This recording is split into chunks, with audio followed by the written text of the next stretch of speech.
All right, hello, welcome back. It's me, Sarah. Still counseling through the chaos around here. So I had mentioned in one of my previous videos that I was going to do a sensory video updating from one of my earlier videos. Actually, one of the very first videos I ever made was about a year ago after a trauma training that I did, and the school district wanted, or that particular school wanted, some other ideas for sensory baskets in the classrooms. And I've had several people reach out recently just interested in some more sensory ideas. So just to explain a little bit about sensory, all of us, no matter who we are, tend to have some type of sensory need. And sensory needs can vary from being very, very large needs to really small needs. Typically, your kiddos, adults who have a diagnosis of possibly like anxieties, OCD, ADHD, ODD, DMDD, things like that, typically you're going to have some sensory concerns along with that type of diagnosis, or if you just have some of those symptoms. Sensory is a big part of that. Now, you can have no diagnosis or no symptoms whatsoever of any type of diagnosis, but still maybe here and there have some sensory needs.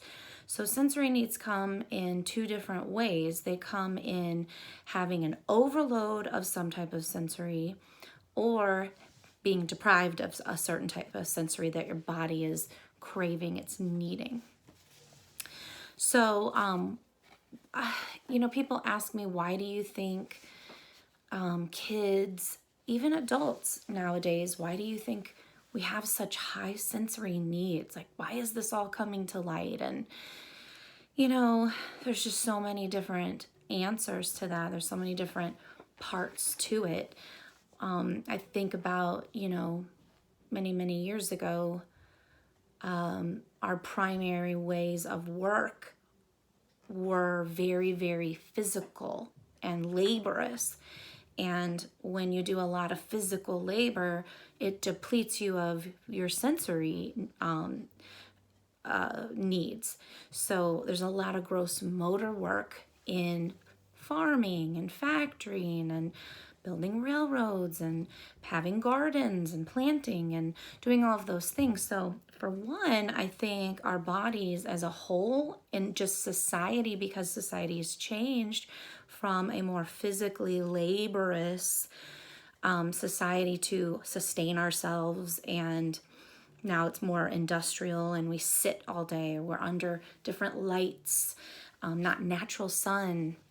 Things like that over time have created in itself a change in the type of sensory our bodies are receiving and giving out. So I think that's a big part of it. I think, changes in the environment, the fact that maybe we're not out in the environment so much. Pollution possibly could be a factor in that.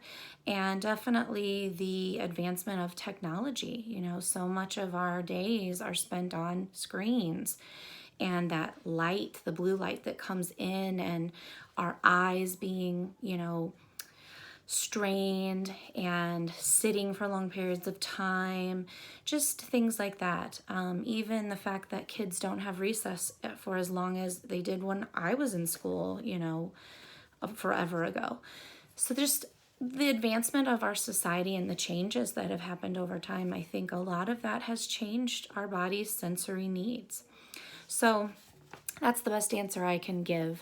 So what do we do about it? Well, first, I'm going to go through each of the areas of sensory need and kind of give you some clues, some hints that your child, or even you, because this happens to adults as well, may be deprived, or maybe it's an overload of that particular type of sensory.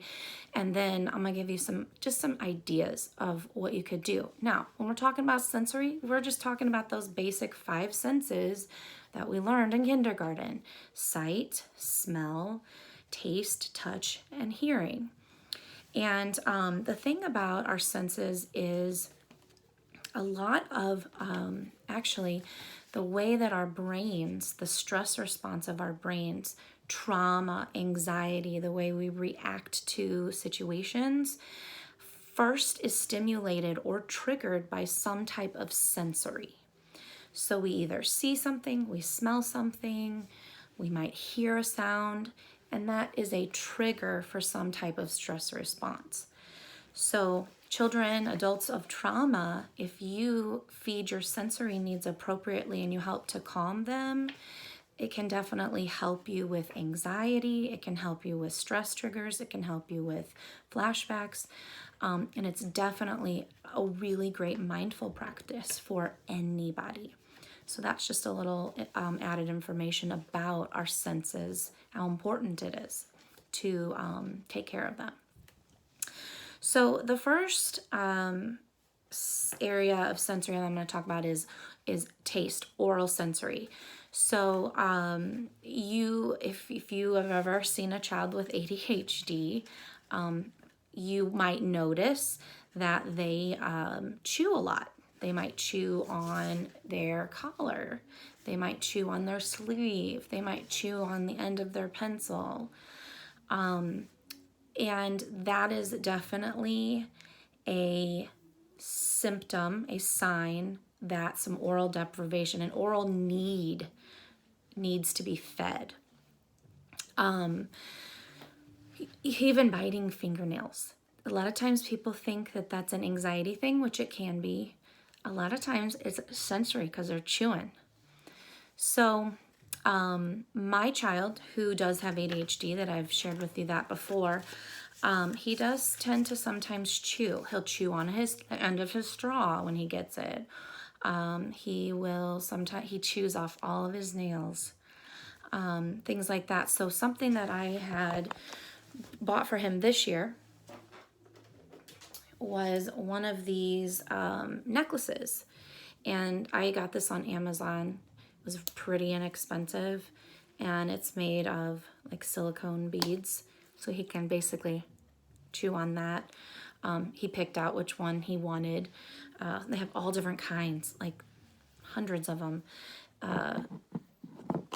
Girly, boy, long, some look like a tooth or something like that. But so I think they might even have bracelets, but that's a really great sensory tool if you have one who likes to do this a lot.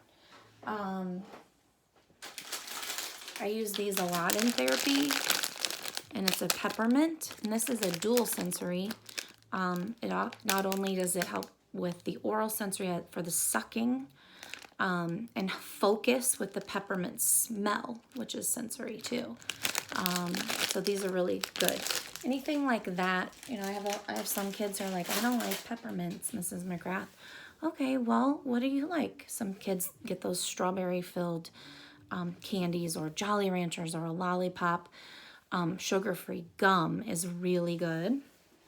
Now, I mentioned a straw that my son chews on, but actually using a straw, if you have a kid with some oral sensory needs, using a straw that's real, you know, it's firm or metal, anytime they drink anything is a really great way to get sensory input. And if you don't have a straw, then any type of bottle top where they have to bite or suck that in the drink can definitely give you some oral sensory integration there. So the next one is, we'll kind of move into the smells. I'd already mentioned peppermints. A lot of people are big into aromatherapy. It is true. Research does show that certain smells that we smell stimulate things in the brain, like happy feelings or focus. Peppermint is one of those that stimulates a focus. It's also just really refreshing. You can get lots of essential oils in all kinds of different smells. There's spearmint. What else do I use a lot? Lavender. Some people like citrus smells. Eucalyptus is a really good one too. So smells are going to be more for calm and focus of as far as sensory. And you can use things like smelly stickers. I have those a lot where the scratch and sniff. I have these that I will sometimes put on. They're the smelly markers, the Mr. Sketch. And you can do a little picture on your kiddo's hand, or they can draw something on an index card and take that with them. Talk about the smell and why they like it, what it reminds them of. So then it's connecting it to a positive memory, a positive thought. That's really important too. And again, any kind of like flavored candies or gum, cinnamon gum, that could cause, because whatever you taste, you smell as well. Those things can all help with that kind of calming, soothing smell. So people who, like for example, if you are a 40-something-year-old girl and you smell strawberries and you think back to your strawberry shortcake doll when you were little, that is a sensory stimulated memory. So it can be positive or negative. So when we're talking about taste and smell, a lot of times they go along with each other. So the next one that I want to talk about is sound, the auditory. We see this a lot as an overload. A sound overload can be for a lot of kids who have a lot of anxiety concerns, struggling with focus. It can be too loud. You might have these kids who, oh my goodness, they have to wear headphones because there's too much noise coming from so many places. They can't seem to, put everything in its place and organize it as far as the sound is concerned. So sound can sometimes cause a lot of aggravation. So headphones are a really good idea. Creating a quiet space to just go and remove yourself is really important for some kiddos as well. A lot of times what I do when I'm working is I will put on some type of background music, but it's very quiet and it's very neutral. So ocean sounds, rain sounds, Zen music, bells, those kinds of things that are really light. That can also help some children with ADHD and focus concerns. They actually do a lot better with earbuds in, listening to music, because it helps them, their brain that wants to pop all over the place. Parts of their brain can focus on the music, and then the other part of the brain can focus on the work. So it kind of just depends on the type of individual. So sounds, we just have to be really careful with the level of the sound as far as if it's stimulating or if it's overwhelming. Okay, visual is anything that we see. So visual, there's a lot of things that you can do for visual sensory. This goes along too with mindfulness, just if you visualize, you go outside and you just take a moment to look at the clouds and the sky and the trees and connect with that visually and bring yourself some calmness. That is integration of visual sensory that's very positive. It's very soothing. Another thing I had explained in some of my other videos about the mandalas that I bring with me with my kiddos K to 12. These are some that my kids have been making this week. You can see that one of my boys used really bright colors here on the outside just to make it pop. And then my other kiddo was interested in making like little lines and details and things like that. This not only is the act of coloring very calming, but then being able to look at it and enjoy the colors that you are using while you're doing the activity. So allowing your kiddo, or even you as a parent, to use bright colors. Again, the smelly markers can just kind of bring out that creativity and make it more visually appealing. Some other visuals are allowing kids to play with stickers. This also goes with the fine motor, which we'll talk about last, because you're using your small motor skills, but it's also a really great way to just create a visual. I will give kids just a small little index card and just a stack of random stickers in therapy, and you will just be amazed by some of the things the kids make, and it makes them so happy because they've just created their own little piece of art, and it's just, they love it, and it's visually appealing. So it's another visual idea. Again, I said, going outside, taking a walk, noticing nature, the sun, lighting in your home or your office is also really important. We don't always want to be under those bright fluorescent lights. We have to give our eyes kind of a rest. Same thing with being on the blue light devices all the time. Try some different workspace. Turn all the lights off for a while. Maybe open your windows and blinds and just have natural light for a while, or close all them down and just have some kind of dim light. So playing with the light and the types of light can help with some sensory. Too much blue light can be overly stimulating.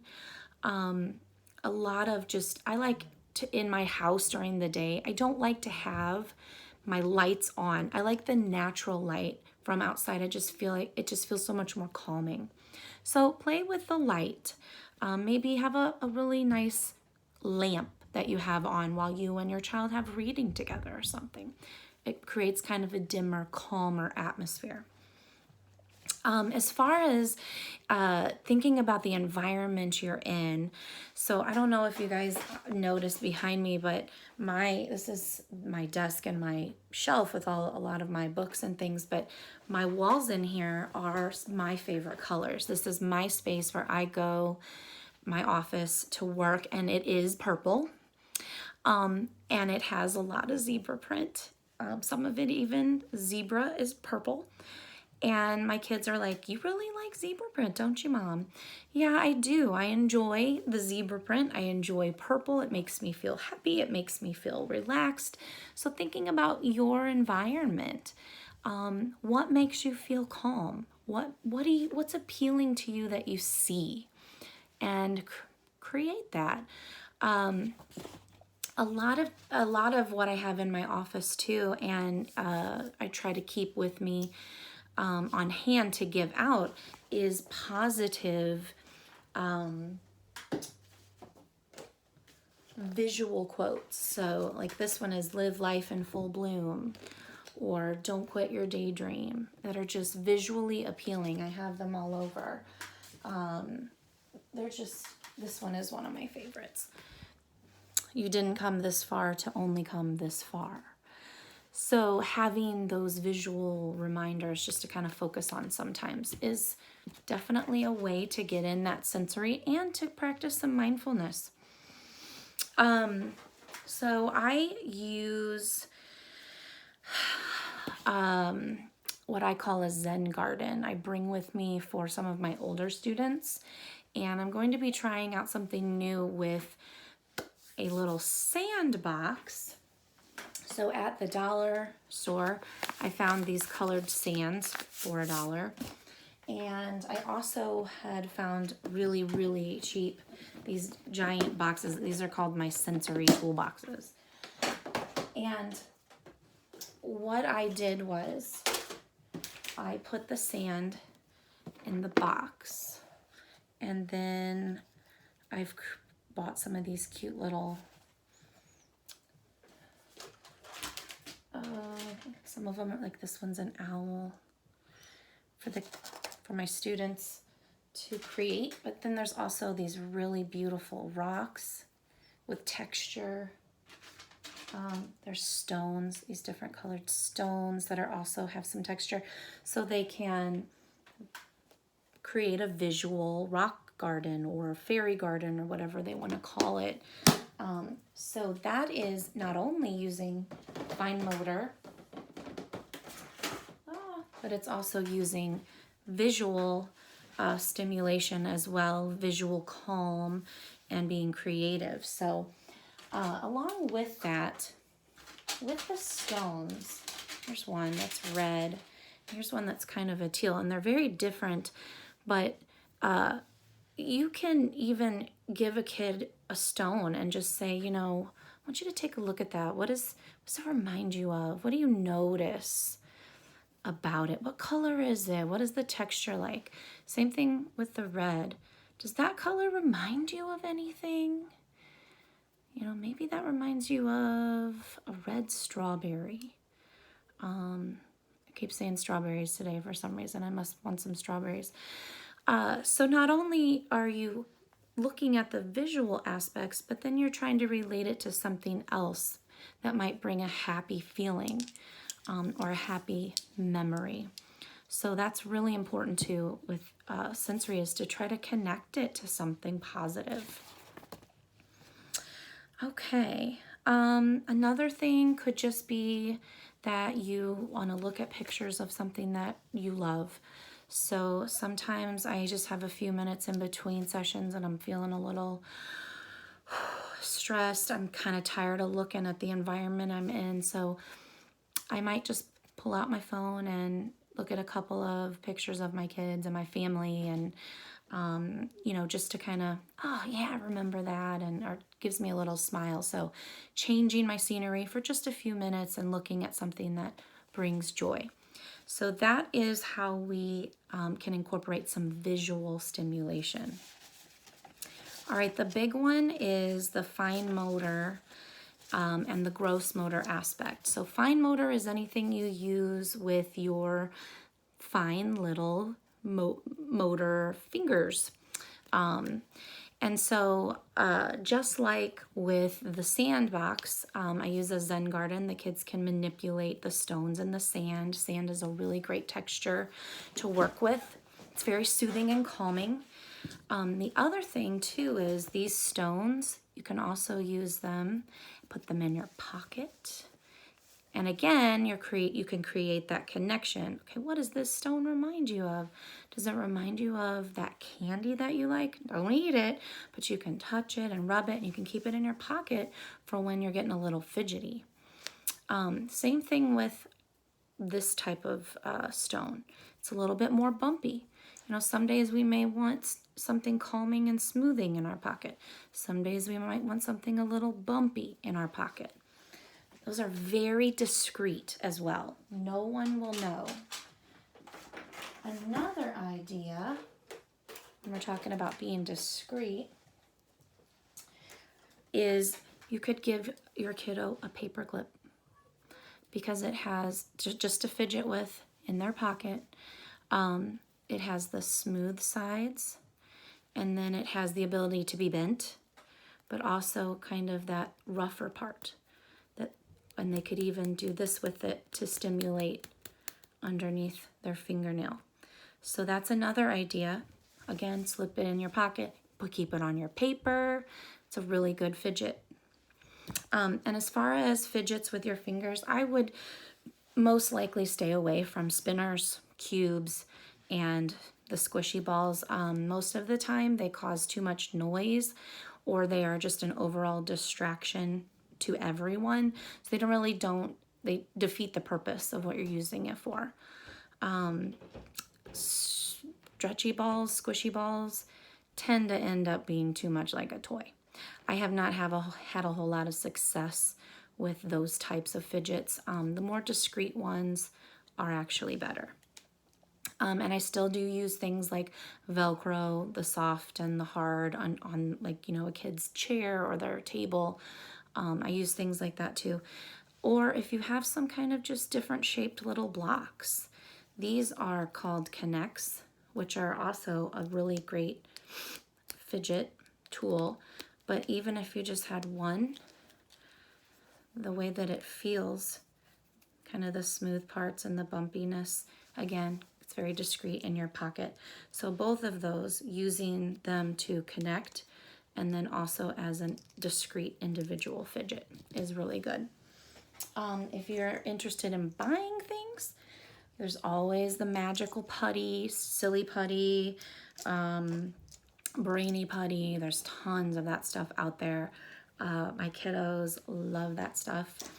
I also encourage them to do other things with it besides just stretch or break it. I encourage them to take, I always have just random little toys, and play with it. See if you can make footprints. They'll wrap it all around the toy. Do different things with it. They might take something like this and hide it inside. You know, just giving them that tactile movement. And also it's fun. So these I bought for my kid, and they are fidgets for your pencil top. And they kind of just, like this one you can spin, or you can move it like this. This one also spins, and it has little bumps and ridges on it. I got these at Target. I actually had more success with this, not with my kid, but with some high schoolers. They seemed more mature and handled it better. So that's an idea of some other fine motor. Let's see. Things that, magnets. Something that I've seen this year that's been really popular are these little teeny tiny magnets. Now, you get them on Amazon. I did buy some, but they're big. And my students, K to 12, love them. They are wonderful for just manipulating in your hands, and they really don't cause a whole lot of distraction. Sometimes they'll put them and make a little bracelet out of it, and they can just keep doing their work. It actually works a lot for some kids just to fidget with that, and then they're just talking. So it really helps to decrease some stress and get out some of that fidgetiness that they need.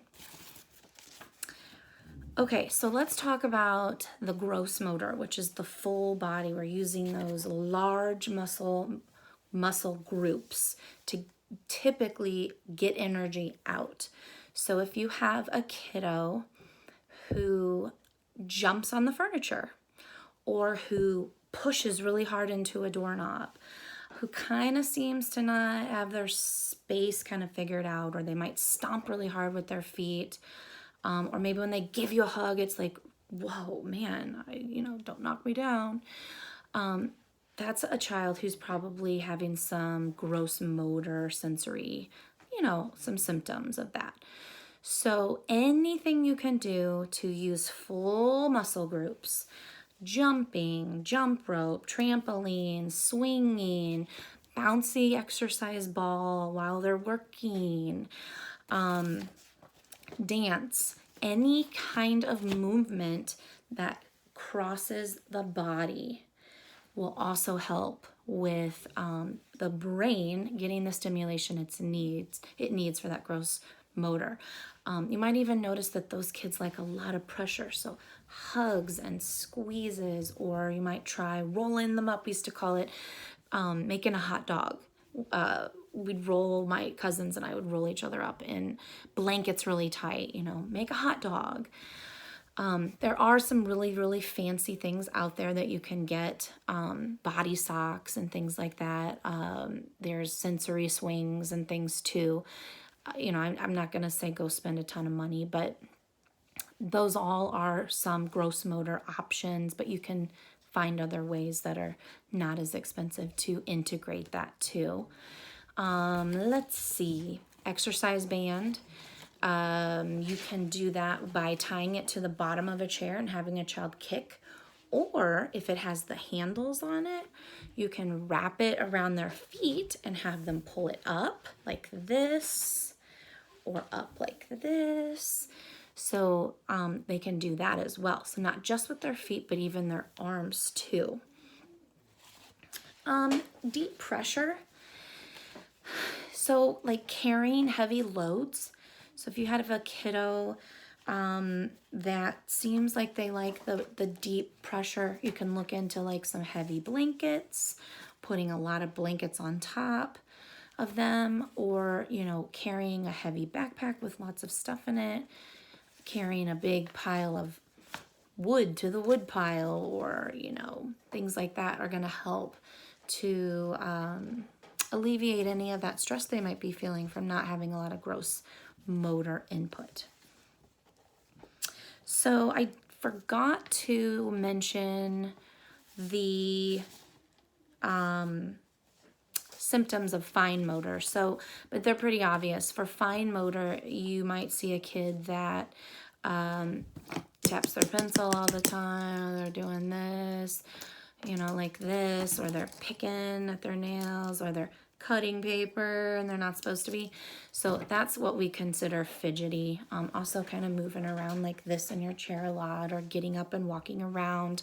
That can be a combination of fine motor and gross motor.